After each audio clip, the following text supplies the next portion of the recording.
नमस्कार, आप देख रहे हैं आपका अपना चैनल न्यूज इंडिया। मैं हूं आपके साथ गौरव किशोर शर्मा। बुलेटिन का आगाज बड़ी और अहम खबर के साथ। हरियाणा के अंबाला में यात्रियों की सुरक्षा के लिए रेलवे विभाग से भटिंडा से प्रयागराज के लिए और अंबन दौरान ने प्रयागराज के लिए स्पेशल ट्रेन चलाई जा रही है।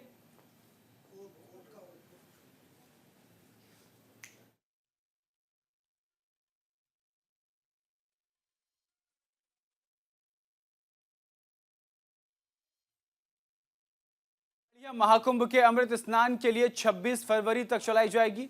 वहीं रेलवे प्रशासन यात्रियों की सुविधा के लिए सुरक्षा के भी पुख्ता इंतजाम कर रहा है। जानकारी के मुताबिक अंबाला रेल विभाग के प्रबंधन विनोद भाटिया ने बताया कि अंबाला में महाकुंभ के मौके पर यात्रियों को सुविधा देने के लिए 2 तरह की सर्विस प्लान की गई है। बता दें कि भटिंडा से सुबह 4:30 बजे शुरू होने वाली ट्रेन अंबाला सहारनपुर होते हुए अपने गंतव्य तक पहुंचेगी। वहीं दूसरी तरफ अंदूरा से रात 10 बजे ट्रेन सुविधा शुरू होगी और अंबाला सहारनपुर के रास्ते अपने गंतव्य तक पहुंचेगी।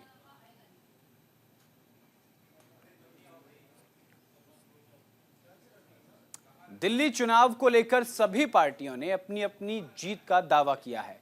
इसी कड़ी में हरियाणा सरकार के सहकारिता और पर्यटन मंत्री डॉक्टर अरविंद शर्मा ने केजरीवाल सरकार पर विफलता का आरोप लगाया। इसको लेकर हमारे संवाददाता देवेंद्र शर्मा ने हरियाणा कैबिनेट में मंत्री डॉक्टर अरविंद शर्मा से खास बातचीत की। क्या कुछ का सुनवा देते हैं। हमारे साथ हरियाणा के कैबिनेट मंत्री जिसमें सहकारिता, कारागार, विरासत और पर्यटन विभाग आते हैं, डॉक्टर अरविंद शर्मा हैं। उनसे जानना चाहेंगे कि दिल्ली में 5 फरवरी को वोटिंग होनी है, इनका क्या अंदाजा है, क्या किसकी जीत रहेगी और किस तरह से वहां इलेक्शन चलेगा। डॉक्टर साहब, दिल्ली में 5 फरवरी को वोटिंग होनी है। भारतीय जनता पार्टी भी दावा कर रही है कि वो भी जीतेगी, कांग्रेस भी दावा कर रही है और आम आदमी पार्टी भी दावा कर रही है। आपकी क्या ऑब्जर्वेशन है?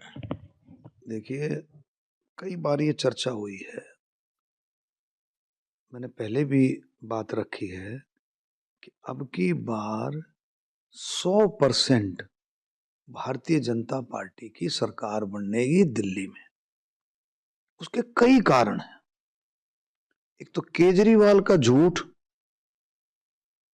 पकड़ाई में कब मानते हैं हम, कब पकड़ाई में आ गया, जब जनता को ये एहसास हो जाए कि भाई मेरा नेता जिसको मैं मान रही थी, जनता जो मान रही थी, वो झूठा है। वो हर बात में इधर उधर की झूठ बोलता है, हर बात में। अभी देखो, उसके मंत्रिमंडल का, उसके मंत्री परिषद के सदस्यों का ज्यादा से ज्यादा टाइम कहां गुजरा है, आप सबको पता है इस बात को। उनका कहां टाइम गुजरा है, केजरीवाल जी का खुद का टाइम कहां गुजरा है। वो सिर्फ इसी उधेड़बन में रहे 5 साल और जनता को खूब समझ में आ गया। दूसरा, केंद्र सरकार के साथ लकीर खींच रखी है, लाइन खींच रखी है कि केंद्र सरकार के साथ बिल्कुल भी मिल करके नहीं चलना। अरे भाई, लोगों ने केंद्र की सरकार बनाई है, केंद्र सरकार के कानूनी तौर पर लॉ के हिसाब से दायित्व हैं।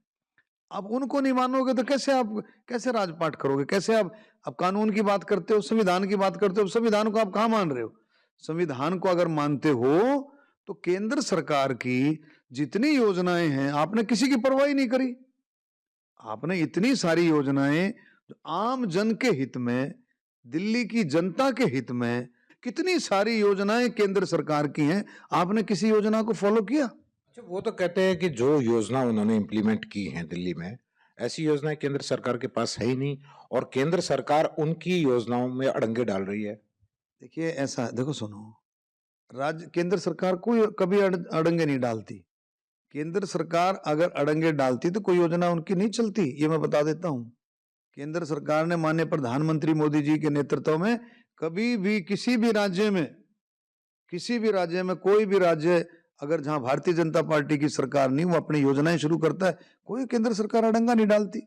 ये तो अड़ंगा डालते हैं, ये लोग डालते हैं जहां भारतीय जनता पार्टी की सरकार नहीं। हुआ मोदी जी ने अभी आप भाषण में, अपने रैली में जो भाषण में क्या कहा कि राज्य सरकार की कोई भी योजना को कहीं भी छेड़ा नहीं जाएगा। कितनी बड़ी बात है।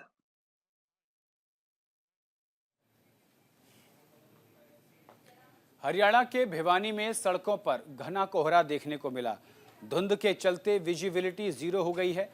इसके कारण सड़कों पर गाड़ियों की रफ्तार थम गई है। मौसम विभाग ने 18 जनवरी तक मौसम खराब रहने का अलर्ट जारी किया है। मौसम विभाग ने 12 जिलों में बारिश का भी अलर्ट जारी किया है। तो कोहरे की वजह से विजिबिलिटी कम हो गई है, जिससे सड़क हादसों में इजाफा देखने को मिल रहा है। सड़क हादसे बढ़ गए हैं। हालांकि जो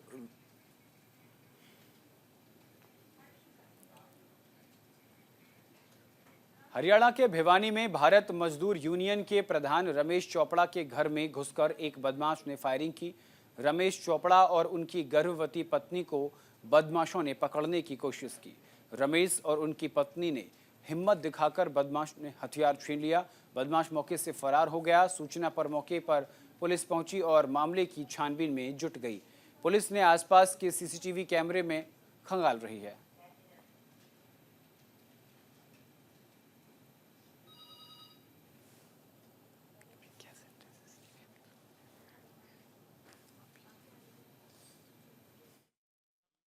कल रात्रि लगभग 9 बजे में सूचना मिली थी कि विद्यानगर में फायरिंग हुई है।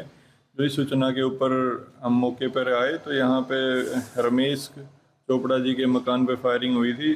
तो अभी उसके ऊपर हमने एफआईआर इनिशियली दर्ज करके इन्वेस्टिगेशन स्टार्ट कर दी है।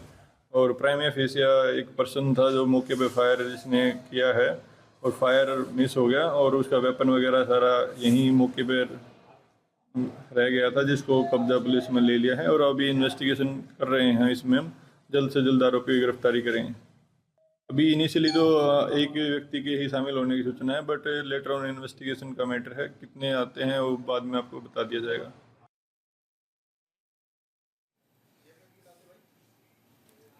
हरियाणा के गुरुग्राम के अशोक विहार फेज 3 में बाइक सवार बदमाशों ने एक मकान पर ताबड़तोड़ फायरिंग की और एक पर्ची फेंककर मौके से फरार हो गए।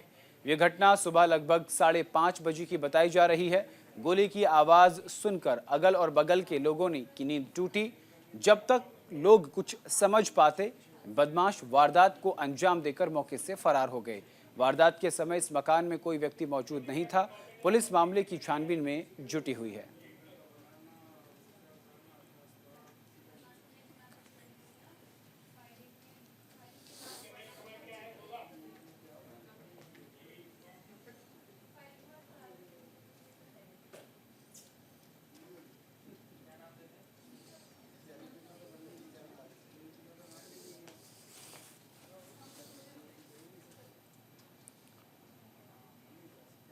और सिख आंदोलनकारी सूरत सिंह खालसा का निधन हो गया। उन्होंने अमेरिका में आज 91 साल की उम्र में अंतिम सांस ली। बता दें कि वो 8 साल से अधिक समय तक भूख हड़ताल कर रहे थे। उनकी भूख हड़ताल बंदी सिखों की रिहाई की मांग को लेकर थी।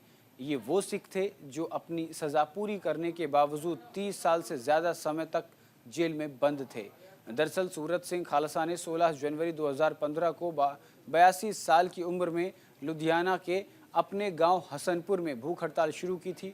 उनका ये विरोध प्रदर्शन भारतीय आधुनिक इतिहास में सबसे लंबे समय तक चलने वाले शांतिपूर्ण आंदोलन में से एक बन गया। सूरत सिंह खालसा ने ऑपरेशन ब्लू स्टार के विरोध में अपनी नौकरी छोड़ दी थी। वो तब से सामाजिक जीवन जी रहे थे।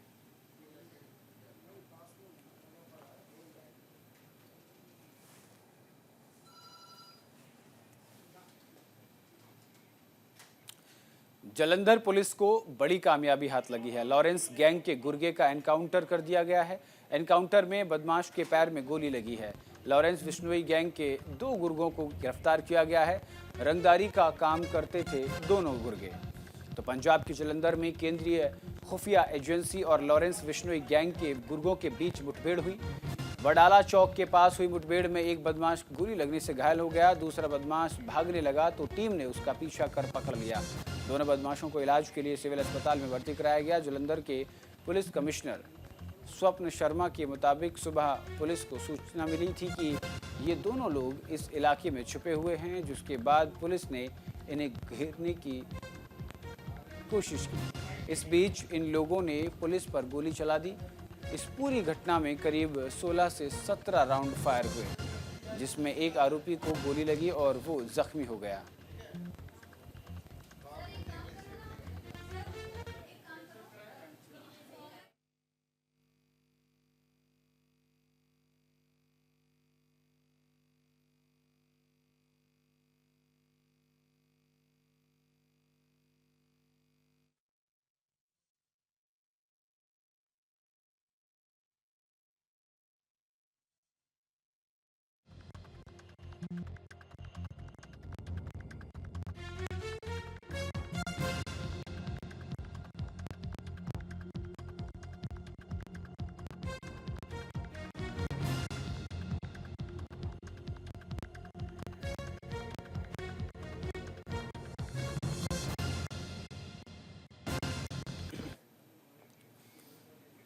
और पंजाब के अमृतसर में 13 जनवरी को लोहड़ी के दिन पतंग उड़ाने को लेकर दो पक्षों में जमकर मारपीट हुई। वहीं मारपीट में लाखों का नुकसान हुआ।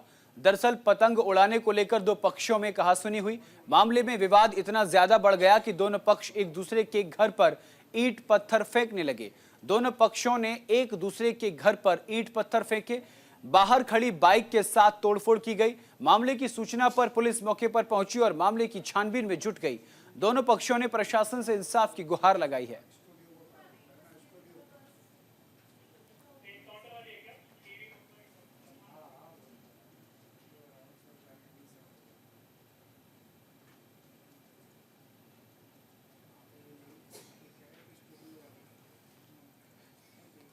और पंजाब के मोगा में पुलिस और बदमाशों में मुठभेड़ हुई।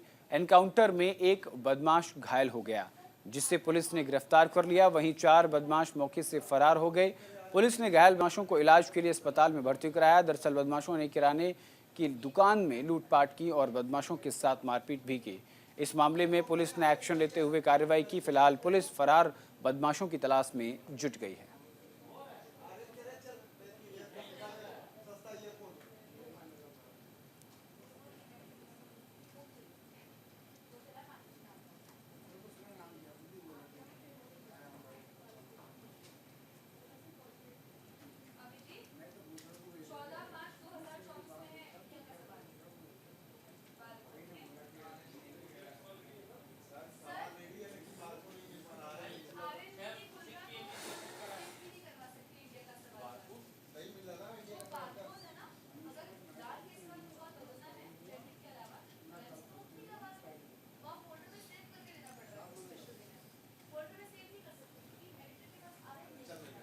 श्रोमणी अकाली दल के वरिष्ठ नेता और पूर्व उप मुख्यमंत्री सुखबीर सिंह बादल ने पंजाब के लोगों से श्रोमणी अकाली दल में फिर से शामिल होने की जोरदार अपील की और उन्होंने पंथ के कल्याण के लिए काम करने का संकल्प लिया।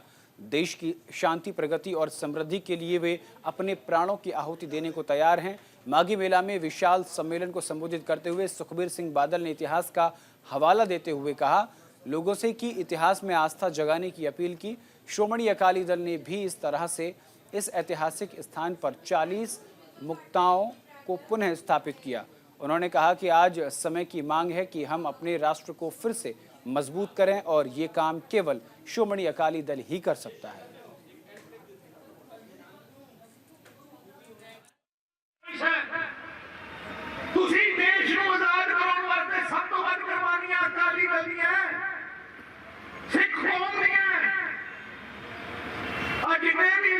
आजादी गुलामी है सारे का नाम है बस भगत सिंह वर्गे सारे पंजाब में तुम देखो कर्नाटक का है कोई, तमिलनाडु का है कोई, पर आज ताकत लगी है। उन्होंने पता है कि पंजाब में कब बचता होंगे जे अकाली दल खत्म कर दिया, बाद परिवार का ना खत्म कर दिया, हर किस्म का हमला, हर किस्म की चीज जो उन्होंने देखा कि सुखबीर सिंह बादल ने सारा कुछ ही ढोली पाया ना पाया, क्यों पाया? जो साड़ी मीटिंग हुई सी साढ़े पे इल्जाम ला के साढ़े को आए, असी मीटिंग की थी, साढ़े को हर चीज का जवाब सी, पर नहीं असी सोचा कि 10 साल हो गए। और हमीरपुर से सांसद अनुराग ठाकुर ने दिल्ली चुनाव को लेकर अरविंद केजरीवाल पर निशाना साधा है। उन्होंने कहा कि आम आदमी पार्टी के पाप का घड़ा भर गया है। इस बार के चुनाव में आम आदमी पार्टी की हार निश्चित है। इसको लेकर हमारे संवाददाता ने सांसद अनुराग ठाकुर से खास बातचीत की। क्या कुछ कहा है, सुनवाते हैं। सर, दिल्ली का चुनाव कहां जा रहा है? दिल्ली की जनता दुखी आ चुकी है दिल्ली के महाठग कट्टर बेईमान अरविंद केजरीवाल जी और उनकी पार्टी से। आपके पाप और पापों का घड़ा इतना भर गया है कि अब वो कांट की हांडी बार बार नहीं भरेगी। इसलिए मैं कह रहा हूं कि 2026 करोड़ का शराब घोटाला हो, जिस राज्य के 8 मंत्री जेल जा चुके हो, 15 विधायक जेल में हो, 1 सांसद जेल गया हो, क्या लोग ऐसी सरकार को चुनना चाहेंगे आम आदमी पार्टी की? कभी नहीं। जो कहा वो नहीं किया। पाठशाला बनाने की बात कही थी, मधुशाला खोल दी। स्वराज की बात करते थे, शराब के ठेके खोल दिए। झाड़ू की बात करते थे, दारू तक ला के सीमित कर दिया। ये हालत अरविंद केजरीवाल और उनकी पार्टी की है। भ्रष्टाचार का बोलबाला है। और जो मोहल्ला क्लिनिक है वहाँ पशु ज्यादा मिलते हैं, लोग कम मिलते हैं। सर, हिमाचल सरकार के 2 साल के कार्यकाल को कैसे देखते हैं अनुराग ठाकुर? जनता का काम है आंकलन करना। बहनों से पूछो 1500 रुपए नहीं मिले, युवाओं को पूछो रोजगार नहीं मिला, किसानों से पूछो तो 2 रुपए किलो गोबर और 100 रुपए लीटर दूध नहीं खरीदा गया, तो किसको क्या मिला? धन्यवाद सर। हिमाचल प्रदेश के जिला बिलासपुर के मशहूर श्री नयना देवी शक्तिपीठ में मकर संक्रांति और लोहड़ी पर श्रद्धालुओं ने बड़ी संख्या में माथा टेका। मंदिर में पूजा अर्चना और भंडारे का आयोजन किया गया। श्रद्धालुओं ने माथा टेककर अपने परिवार की सुख समृद्धि की कामना की। बता दें कि करीब 20,000 श्रद्धालुओं ने माता के दर्शन किए। दोनों पर्वों की महिमा और महत्व को देखते हुए मंदिर परिसर श्रद्धालुओं से भरा रहा। प्राचीन परंपराओं का पालन करते हुए माता श्री नयना देवी जी को खिचड़ी का भोग लगाया गया। मंदिर न्यास की ओर से मंदिर परिसर में सदा व्रत लंगर भी आयोजित किया गया, जिसमें श्रद्धालुओं को खिचड़ी का भंडारा बांटा गया।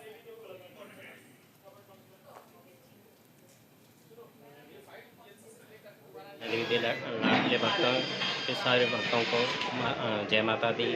आज जैसे प्राचीन परंपरा चली है, मकर संक्रांति के ऊपर खिचड़ी और दही का भंडारा लगा रखे हैं। सारे भक्तों से निवेदन है कि वो जरूर लंगर में खा के जाएं और माता का आशीर्वाद प्राप्त करें। जय माता। और इसी के साथ इस बुलेटिन में इतना ही। देश और दुनिया की तमाम बड़ी और अहम खबरों के लिए देखते रहिए सिर्फ न्यूज़ इंडिया। नमस्कार।